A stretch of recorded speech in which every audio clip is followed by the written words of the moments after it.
We're going to be talking next about Greek architecture. And when we talk about Greek architecture, there are quite a few vocabulary terms, some other concepts and things we're going to need to get into and discuss. This is probably one of the more vocab-heavy sections, really, of our course, because we're going to be dealing with a lot of terminology that refers to the elements, the components of a Greek temple, and these are not really simple transitory terms that kind of go away after we get finished with talking about ancient Greece. These are terms, in many cases, that still apply much later. See, the thing is, when we're talking about later cultures, we talk about, whether it's later medieval during Charlemagne, for example, or if we're talking about the Gothic period, or we're talking about the Renaissance, or we're talking about neoclassical, whatever. In many cases, we're dealing with situations where later cultures often borrow motifs, ideas, concepts from the Greeks and also from the Romans. But many of these terms, much of this vocabulary, really, that we're going to learn and discuss and understand when we look at these examples of Greek temples, these are terms and ideas and concepts that we will continue to use as we look forward into the future and into other examples of architecture. So here's a couple of basic things that we'll kind of talk about as we begin to introduce Greek architecture in general. First off, there's kind of a common misunderstanding. A lot of people tend to believe that when we talk about the orders of Greek architecture, the Doric, the Ionic, the Corinthian, people often assume that those are chronological. And they're not. They're actually geographical. Now, it's true that the Corinthian does come later, but it really is kind of an evolution of the Ionic. And we'll talk about that later, and we look at some examples as well. But generally speaking, what we're looking at here is that the Doric order, which is the simplest, the plainest of the orders, and also it is, in fact, the earliest one that we see in usage. The Doric order is really native to mainland Greece, or Hellas, and we see that really utilized extensively there in structures and temples and some of the earliest buildings that we'll look at when we talk about ancient Greece. Now, the Ionic style, which comes about a little later, is geographically located and originates along the Ionian coast. So this is a style that later becomes utilized as eventually when we come to the high classical period. It's interesting how these styles kind of blend. The Doric starts to kind of be seen as a masculine style, and the Ionic as a feminine style. And in fact, we'll see cases where the Ionic is an external order and the Ionic becomes an internal order. And there's some interesting cases of where that develops. Now, the Corinthian, which we'll talk about later, is based upon an acanthus leaf decoration. And again, it's identical to the Ionic with the exception of the very top part of the capital. Instead of having the scroll and the volutes, instead what we have there is the acanthus leaf decoration. And we'll look at examples of those later as well. So next what we'll do is we're going to take a look at a generic floor plan, really, a generic plan view of a temple. And let's talk about and identify some of the key terminology and some of the key elements of the Greek temple. So we'll start by looking again at a plan view. We will also be talking about an elevation view and looking at the entablature. But here we're looking down at a plan of a kind of standard Greek temple. And there are a couple of elements that we're going to point out in this first view. So within the center of the temple, we have the sanctuary, the most important part. This is the section that would have been used to house the cult statue. And really, that's the function of a Greek temple, is to house a cult statue. That's its primary purpose. So the central internal space, the Holy of Holies, if you will, is called the cella or the naos. On the outside of that, there is an entryway. This is referred to as the pronaos. On the back side of the temple, we have what's called an opisthedomos. Now, one of the things that's really remarkable here is that this element on the back, the opisthedomos, doesn't seem to serve a whole lot of function. Now, there are cases, like with the Parthenon, for example, that we'll get to, where the opisthedomos actually isn't really an opisthedomos, but has a different function. There it actually works as a treasury. But in general, when we're talking about the Greek plan view of a typical Greek temple, we find that we have the functional pronaos or entryway, the naos, and this is balanced on the rear by the opisthedomos. And one of the really likely reasons for this is actually simply boiling down to visual balance. So the Opisthodomos' primary purpose may very well be simply to create this sense of symmetry. Now we might not think that that's a big deal and say, oh well, symmetry, okay, so it's not perfectly balanced. Why is that important? But you have to understand, once again, when we talk about the ancient Greeks, that their belief system when it comes to mathematics and ratio and harmony, and specifically a term that they referred to as symmetria, the balance of proportion, is really essential to their aesthetic and to their belief system. And so that's really a very sensible conclusion when we look at this and begin to understand the purpose of something like the Opisthodomos. So at this point, you know what a column is, and you also know what a colonnade is. So a colonnade obviously is a row of columns.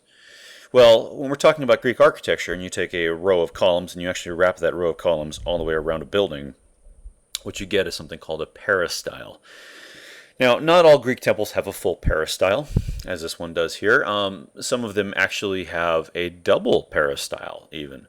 So when we have a building like this with a single peristyle, we refer to this as being peripteral. If it was to have a double row of columns, we refer to it as dipteral. So again, this is another possible variation of the theme that we see, but again, you'll be responsible for knowing that particular term that refers to a full colonnade which wraps its way all the way around the actual building. The next element that we'll talk about here is the stereobate.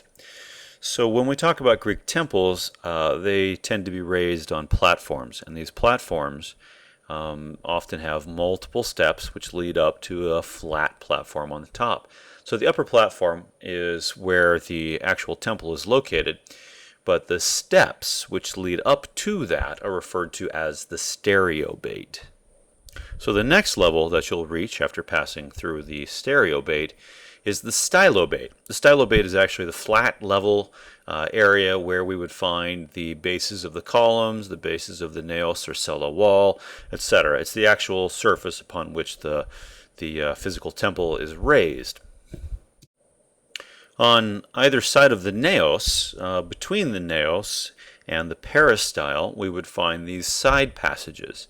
And it's within places like this, these side passages, that you might be able to walk and view some of the really outstanding examples of sculpture that you'd find, for example, on the Parthenon, like the Ionic Frieze. These side passages are also referred to as pteroma. Some other elements that you'll need to be familiar with.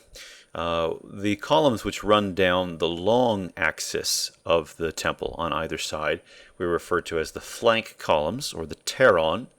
And another key concept, and this one's a little bit trickier, is the set of columns which sit just inside the opening of the naos and the opisthodomos. These are called the columns in antis. The columns in antis basically, once again, are kind of inset. They're part of that inner structure of the naos, the opisthodomos, and the pronaos. So the term we just used, columns in antis, essentially refers to columns which sit inside of or in between the anta. So here are the anta. The anta really refer to these outer walls, the edges here that you can see of the opisthodomos and also of the pronaos. And so those are the anta, and the columns in antis sit directly in between the anta.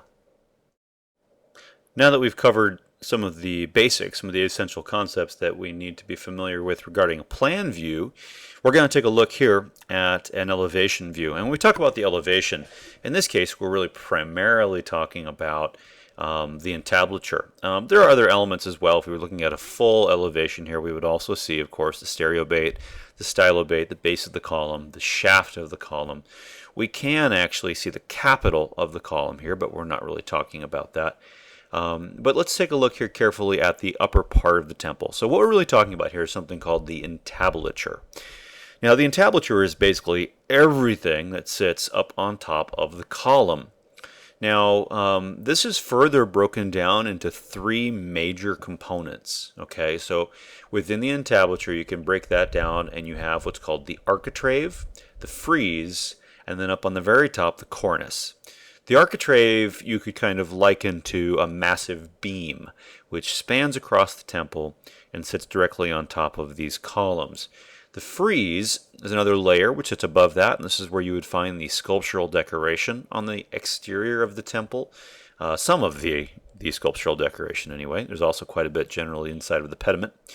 And then at the very top of that, we see the actual cornice. Now, the cornice is often triangular. Later, with some examples of the Ionic, we do see that it is a flat cornice. And we'll look at an example that kind of reflects that in a moment as well. But first here, we're talking about the Doric. So as I've mentioned, the Doric, again, while these orders are really primarily geographic, the Doric is also the earliest, however, that we tend to see. And if you look carefully here on the Doric, you're going to see that in the frieze, we have these alternating objects. So there's a series of 3 vertical lines, then a panel of sculpture. This is followed by 3 additional vertical lines, another panel, and on and on and on. So these elements are called alternating triglyphs and metopes. And you can see metope called out there on the description. So the triglyph is essentially the 3 vertical lines, and you can see that above and below we have gute and metule, and these basically were they're decorative accents at this point in Greek art and culture. But historically, we believe that originally these temples probably were constructed out of wood rather than out of stone. And so more than likely these elements that you see here represent the original wooden construction. We would have had beams running along the flank or pteron with additional beams on top of those going perpendicular. And so those perpendicular beams here are more than likely represented by the triglyphs. And the gute and the mutule probably would have represented the wooden pegs used to fasten all of this together. The metopes themselves, these square panels, probably were simply used as a means to fill the gaps in between. Now, of course, by the time we reach the mature Doric style and even the early examples that we'll really be looking at and discussing, these buildings are made of stone. So these elements no longer have that same function or purpose, but they seem to follow the same form. Now, when we move up to the cornice, we can see the geison, which is the flat projecting element, then the raking cima, or raking cornice, which is the angular piece. And in this image, you can kind of see the hint of a triangle right there. And as that triangle would extend, this is the location where we would find much of the actual statuary that was evident on the front of the temple and the back of the temple. And this area, of course, is referred to as the pediment. So here we're looking at another example of an elevation view, and in this case, we're actually looking at the Ionic. And so the Ionic, as we can see here, is a little bit different in terms of the entablature. Now we have the same 3 basic components sitting on top of the columns. We have the architrave, the frieze, and the cornice, but they look differently. When we look at the architrave in the Ionic, you'll see it's divided into 3 vertical bands, and that's different rather than a simple smooth architrave. Now, the frieze is also different. Now here it just looks smooth, but generally speaking, when we're talking about an Ionic frieze, it's actually filled with continuous sculptural decoration. So rather than alternating those vertical triglyphs and the square metopes, we have a continuous band which goes all the way around the temple. The upper component, the cornice, sometimes they are in fact angular. In this case, as you can see, however, it is flat. But we also have the inclusion of dentils coming from word, which of course we know we relate back to teeth, but you can see those teeth-like marks up above at the very top edge there. And in this case, again, we have a flat cornice rather than a raking cornice or raking cima. The most obvious difference here absolutely has to come when we look, however, closely at the actual columns and capitals themselves. We can see that instead of having the standard Doric column that we would have before with an echinus and abacus, in this case we actually have these volutes, these curving volute forms which sit on the very top of the capital instead. So the next object that we're going to look at here departs a little bit from our discussion of architecture, obviously. But now that you have a basic understanding of some of the essential terms, the components, the elements of the Ionic and the Doric elevations and plans, we're going to kind of resume our discussion of some of these objects in a more chronological manner and look at some examples of painting and sculpture as well as architectural ensembles as we kind of proceed to look at and discuss examples of Greek art from this period in history. The object we're looking at right here dates from the classical period, roughly about 450 BCE, and the reason that we're looking at this object, well, it's a beautiful object in its own right, and it's an amazing example of Greek pottery, but you know, it's kind of interesting that when we talk about ancient Greek art, we tend to think about architecture and sculpture, and to some extent pottery, like we're looking at here. But in truth, if we were to actually go back in time and ask the Greeks about, what is your most important art form? What is it that you excel at more than anything else? The Greeks would have said painting, and this is something that we no longer have surviving examples of. So the closest thing we have, the closest analog we really have to Greek painting is what we see when we look at examples like this of ceramics, of Greek painting on vases. And there's no doubt that really what Greek artists were painting on panels was certainly much more impressive. The most famous Greek artist, really, of all of the Greek artists from history, if we were to choose one according to the historical and the classical literature, would be a guy by the name of Polykleitos of Thasos. And he was a famous painter. He introduced a new compositional style. And what he did that was so different was he abandoned the concept of using a standard flat ground line and instead staggered the positions of his people, of the images within his artwork, to create a sense of space and depth, and also included landscape elements. And this was a huge shift, a huge change, and an enormous development in the representation of pictorial space. So what we're looking at here in this example is really more than likely the vase painting analog of this development. Now, we don't know the actual name of the artist who created this. We just recall him the Niobid painter, which is a term that we use to describe his work based upon this specific vase, which is about the Niobids, which we'll get to in a moment. But it's actually fairly common practice. There are some Greek vase painters who are known that did in fact sign their work, like Ezekias and others that we'll talk about. However, it was quite commonplace for them to not do so. And when they didn't sign their work, it made it really impossible for us to accurately identify them as individuals. However, we have been able to, through study and over years of looking at examples, archaeologists and anthropologists are able to look at some of this stuff and identify and say, hey, these three works were done by the same person. Has the same stylistic characteristics, etc. And so sometimes we label these works and come up with a name for the artist. For example, the Berlin painter is named as such because of works by his hand that exist in Berlin. And in this case, we have the Niobid painter. And that's as much of an identification as we really have for this particular artist. So a little bit about the content, the story that we actually see represented here. It's pretty interesting. The image that we're looking at is an image that's based upon mythology. And there's a story that goes that this woman by the name of Niobe basically ticked off the goddess Leto. And the way that she did that was she boasted, she was bragging, and told Leto that, she was superior because she had at least a dozen children. So Leto's response to this was to send her children, Artemis and Apollo, to slay the children of Niobe. That way she wouldn't have more children. So that was her response. And what we're looking at here is actually that massacre taking place. Here we can see Artemis and Apollo with their bows slaying the children of Niobe. We can see figures lying crouched against rocks and dying with arrows protruding from them. We can even see some landscape elements like trees, etc., for example. The other side of this, by the way, portrays a scene from the story of Heracles, which is also an important image. What we're looking at here is an example of architecture called the Temple of Aphaia in Aegina. And it is an example of the mature Doric style. There are earlier examples that we could look at and discuss when we talk about Doric architecture that are really, to be quite honest, by comparison, quite a bit clumsier, with much heavier, more ponderous examples of structures like we might see the Greek colony at Paestum, which is, of course, part of modern-day Italy.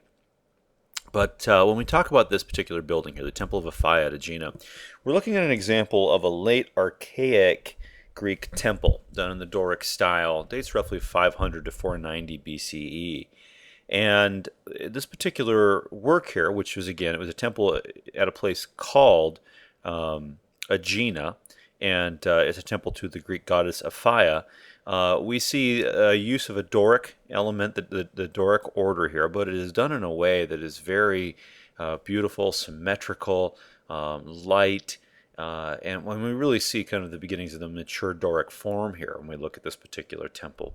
It sits on a prominent ridge with a view out to the sea.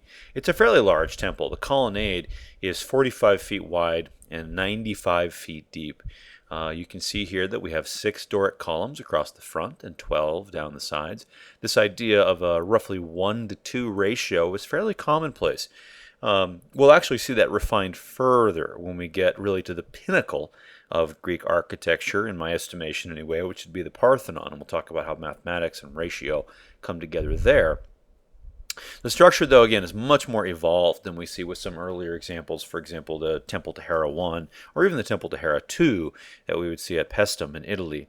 The columns here are fairly widely spaced, they're slender, the capitals create a smooth transition up into the entablature, and also one of the innovations that we see is a use of a double-story row of columns down the center of the cella, which leaves an unobstructed entrance into the structure and leaves a place for the statue of a deity on the interior. The pediments on both sides of this, both the east and the west pediment of this particular building, were filled with sculptural decoration, and we'll be looking at examples of that survive as well. On the Temple of Aphaia, on either side of the pediment, we actually see a representation of one of the most famous epic battles through history that we know of. And the story that we're looking at here actually comes to us from Homer. It's the story of the Iliad, the battle of Greeks and Trojans. And represented here on either side of the temple, we would find the story of these ancient Homeric heroes and gods and goddesses, and these incredible fights and battles to the death. What we're looking at here is the remains of the west pediment of the Temple of Aphaia at Aegina. And this element here, these statues, these examples were constructed about 500 to 490 BC, which is of course the same date as the construction of the temple itself. And this is relevant, by the way, because when we talk about the other side, we talk about the east side, you're going to see that in fact those sculptures are a little bit later, and we'll explain that in a moment. But first off, you can see it's pretty significantly damaged, but many of the elements still remain, as you can witness in this particular image here. In the center, of course, we have Athena, and we have again these fighting Greeks and Trojans on either side, engaged in various moments of battle. Now, one of the things that's interesting too is a pediment is a difficult form in order to create a set of sculptural narratives within, but the Greek artists were very adept at this. They were very creative in the way that they posed and positioned the human body in order to make the best possible use of this triangular and really unusual space. So we have the tallest figures in the middle, scaling downward, crouching until we finally come to the ends, and on either side of these we have warriors who are essentially prone. We're going to take a closer look at a couple of parts of this. First, here we have a close-up of Athena. You can get a better idea of what Athena looks like as she stands here holding her shield upright in the center of the composition. And then here, in this particular image, we can see a fallen warrior. So this warrior is in the far right corner of the pediment. And there's some things about this particular warrior that are really kind of unusual. You can see that there's a little arrow here, which I've included in the show. And what this is intended to represent is to show you where a bronze arrow would have originally been placed. It no longer survives, but this man was lying prone with an arrow sticking out of his chest. Now, keep that in mind, and then look carefully at the man's expression, his face, and also at his posture, and see if this all really seems to add up to you. He does, as you've probably noticed, have this big, wide, goofy grin on his face. This is what we typically refer to as the archaic smile. And the archaic smile is not intended to represent that, I am a happy Greek, but instead is really intended to communicate to us the fact that this person is a living, breathing person. They're real, they're alive, although he's probably not long for this world. Also take a moment, look at the posture. Imagine yourself in that posture with your leg crossed and upright, your torso rotated and twisted. It is a very direct, very forward posture. This particular character is forcing himself upward and directly engaging us, the viewer. So these are some of the characteristics we tend to see in the archaic. We have this Very, very dramatic, archaic smile. We have this very forceful frontal posture. And also, the characters directly engage the audience. We're going to see here in some later examples that that's not necessarily the case. So now we've had an opportunity to talk about the Greek archaic period and look at some examples, particularly at the dying warrior from the west side of the Temple of Aphaia at Aegina. And we'll be looking at some other examples here and comparing, contrasting, seeing how they're similar and different. But let's talk a little bit generally about the context of the Greek classical period. So classical is really probably the period in Greek history that we tend to have the greatest familiarity with. This is where some of the most important examples, the Parthenon and other examples of statuary and sculpture, and some of the greatest accomplishments really in Greek art and history seem to come from. So in terms of the chronology, what we're talking about here is a period in history from about 480 BC to about 323 BC.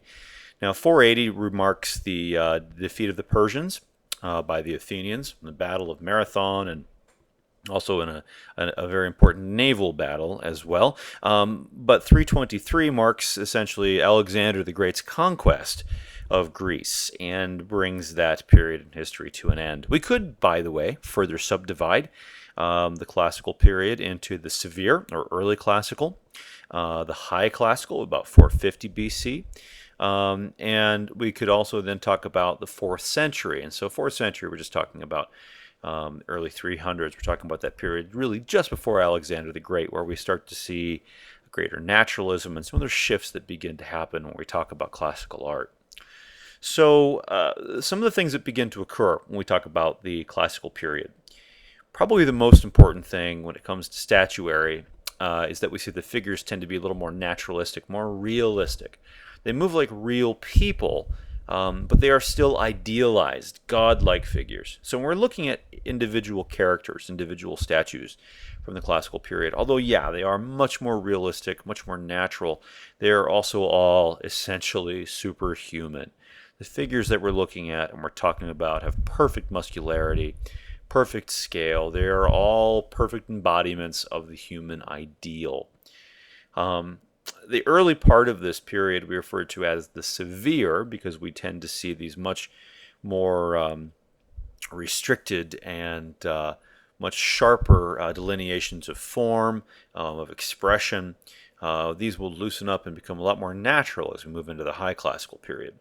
The best examples we really can talk about when we're looking at the classical include works of statuary by such masters as Praxiteles, Polykleitos, and Lysippos.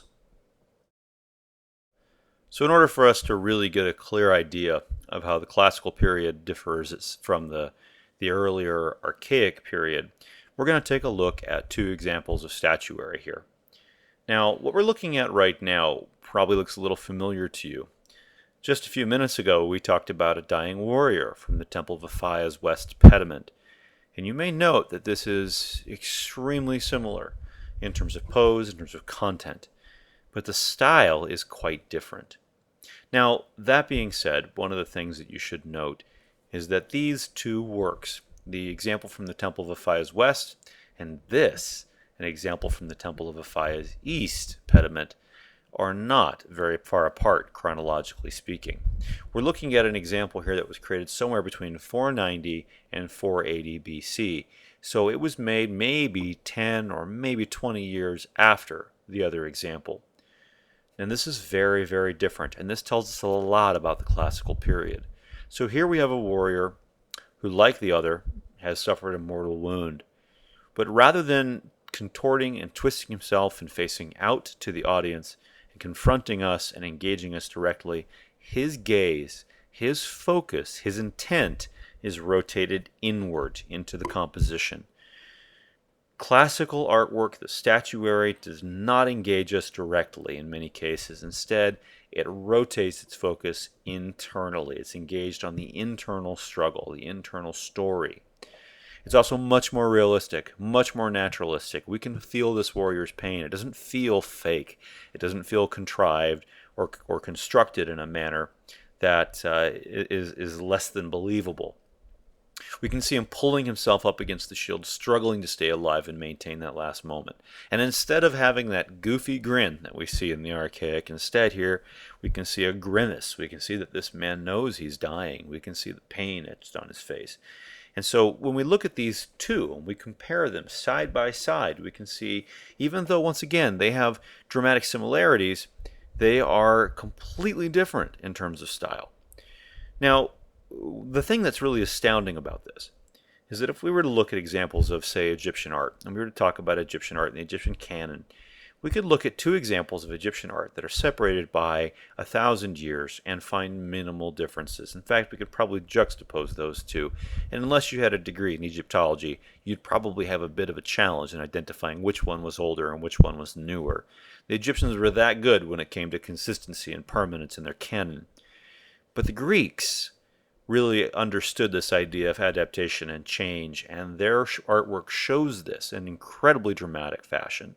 And so here in this tiny spread of time in ancient history, between 10 and 20 years, we see this incredible evolution, this huge shift, this break from tradition as the Greeks move away from these iconic, these forced images which were intended to represent the concept of a person, and instead begin to represent the actual pathos, the real emotion, the feeling, and the gesture of a human figure. So what we're looking at here is an example of Greek statuary that is extremely uncommon, very, very rare. Now, the honest truth is that any real surviving examples of Greek statuary are rare anyway. Most of the examples that we tend to look at, we're really talking about and analyzing and discussing some of the most important, the most central examples of Greek art. In many cases, what we're looking at is actually a Roman copy, often a Roman marble copy of what probably was a Greek bronze original, but so few of these Greek bronze originals survive. The ones that do survive are often found in kind of unusual situations.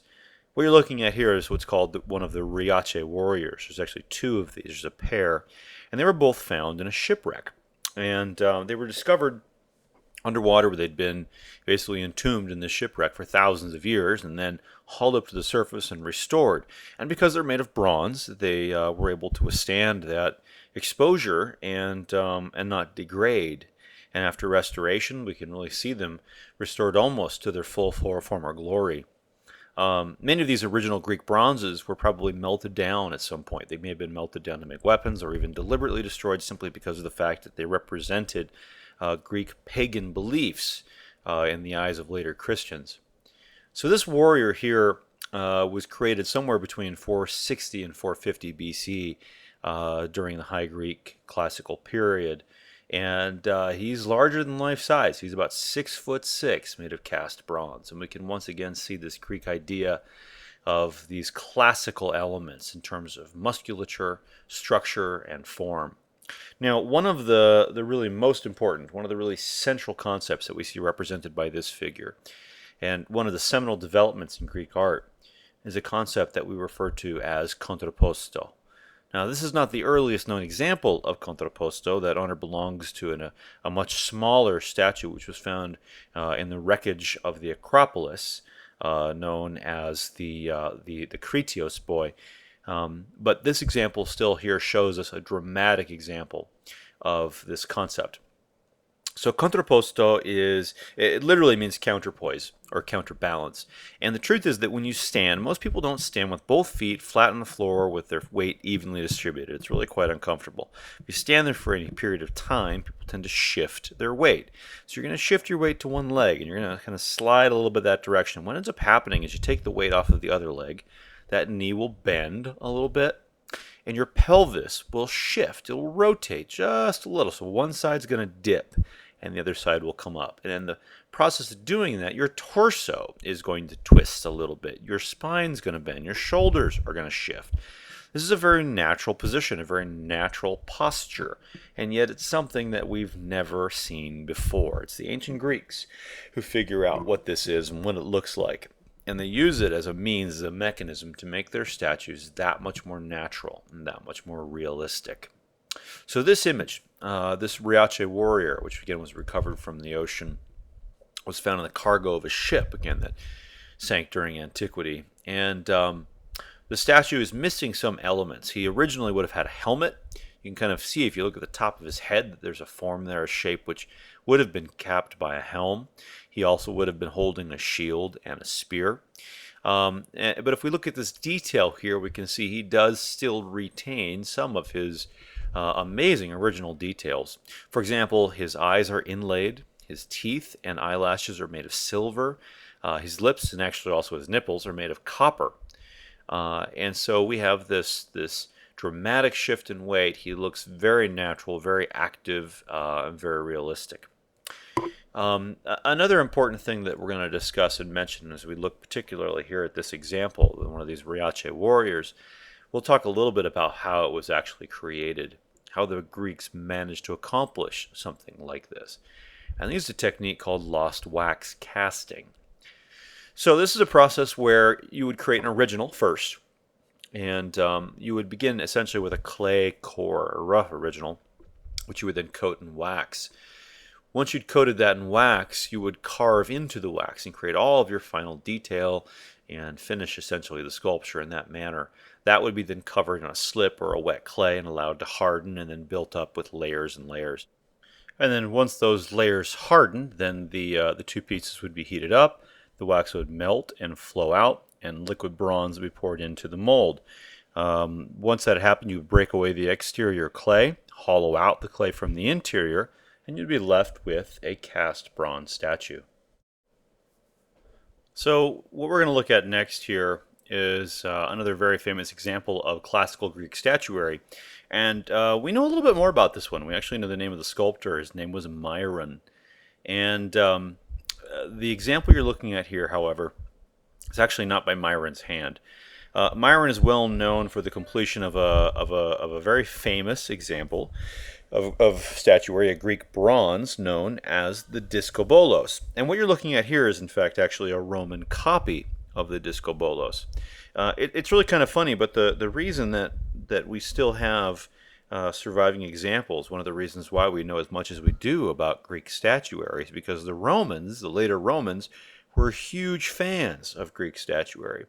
And in fact, the Romans wanted so much of this stuff, they desired to buy this, to import it, and to have it, that basically the Greeks couldn't keep up with production. And so we actually have lots and lots and lots of Roman copies of Greek originals. And that's fortunate for us, because that's why some of these representations, these images, in various degrees of quality, I might add, survive to this day. This example here, again, originally by Myron in bronze, but here replicated by an unknown Roman artist in marble. This represents an image that was created originally about 450 BCE. It's about 5'1" in height, and it represents this incredible athletic momentum. Here we have this character, again, with this idealized, physically perfected body, hurling this discus. And we know from our understanding of the ancient Greeks that this concept, this belief in the perfection of the human figure, and the musculature, the physicality of the body, as well as the mind, were central concepts and hugely important to the ancient Greeks. So one of the things that's interesting that we can look at here is, by the way, you may note that this figure hurling the discus is essentially leaning up against a tree trunk. And if you look carefully, you'll also notice that one of his hands seems to be attached to his leg with a small stirrup of stone. Now, these would not have been components or elements found in the original statue.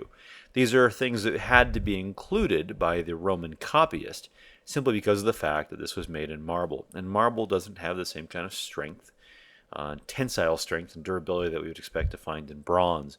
And so you have to make some concessions, and that's essentially what has occurred here. So, that said, let's talk a little bit about the statue itself. As I mentioned previously, what we're looking at is an image of physical perfection. There's, obviously a figure here, a character that represents the ideal of the human body. So in Greek art, idealism is this concept, this propensity towards perfect human forms, these expressions of physical perfection rather than accurate depictions. And remember, the Greeks believed that essentially their gods were really no different from people in terms of their emotions, their jealousy, their anger, but they were physically perfect. And so, again, this aspiration towards having a perfected physical body was another step closer to deification. It was as close as you could get to being a god, was by, of course, achieving a godlike physique. And so we see that represented time and time again when we look at their art. The work we're looking at here may represent really one of the real pinnacles of Greek classical statuary. This example dates roughly to 450 to 440 BCE, and again is also larger than life size. He stands 6'11" in height. The reason that we have this particular example, by the way, is due to a rather horrific natural disaster. This particular statue was actually found in the city of Pompeii. Pompeii was buried by a volcanic eruption in 79 AD. And when we talk about the ancient Romans in the near future, we'll be talking carefully about that city and looking at some of the really amazing archaeological evidence that's been uncovered at that site. But the example we're looking at here, once again, is a Roman copy, and it's a copy of an immensely famous example of Greek statuary. So the original would have been made of bronze, and it was made by the famous Greek sculptor Polykleitos. And the name of the sculpture, well, the sculpture actually has several possible names. So probably the most common name that we might talk about in common parlance is the spear bearer.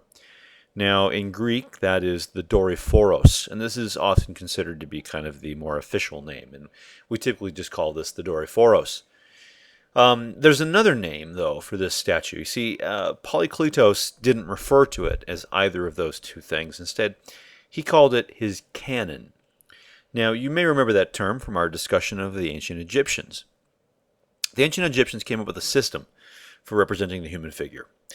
When it comes to art, the human figure is X number of units high, X number of units wide, and all of that sort of thing. Well, Polykleitos decided to develop a system of perfected mathematics, a set of mathematical ratios and proportions utilized in order to describe the perfect human figure. And so this is all based upon math and ratio. So what he does is he takes all of his concepts, his ideas, his theories about this, and puts them together into the mathematical form of a statue that we see here. So what's really amazing about that is that rather than looking at an actual human figure, rather than analyzing an existing structure, he instead creates an ideal human figure based upon the mathematics. And there's even more to it than that. So we have that. We have this concept of idealized proportions. And by the way, the impact that this artwork had on the art world was amazing. This became the overnight sensation, the new canon, the new set of proportions for artists to utilize. But he does more than that as well. So in addition to having this concept of balanced proportion, if you look carefully at this figure, you're going to notice something we've talked about already in previous examples, and that is this idea of the shift of weight of the human figure, something we refer to as Contrapposto. You can see here that the Doryphoros has one leg straight and engaged and weight-bearing, and the other leg is in fact bent and not weight-bearing. You can see the twist of the pelvis, follow the curve of the body as it comes upward, and the tilt of the shoulders as well. So if you look carefully at this, you'll notice that on the figure's right side, or our left side, we have a straight arm and a straight leg. On the right, we have a bent arm and a bent leg. Now, by contrast, we think about engagement, physical activity. If we're looking at him from our perspective, on our left, his right leg is engaged, it's active, it's carrying weight, and his opposite arm is engaged and would have been holding a spear, whereas his right, or our left arm and opposite leg are relaxed. So we have this X-like dynamic that seems to be occurring through this cross-section of the statue, this alternation of tension and relaxed state. And so this is another really pretty astonishing example of the artist's virtuosity and complexity when we look at and discuss this example.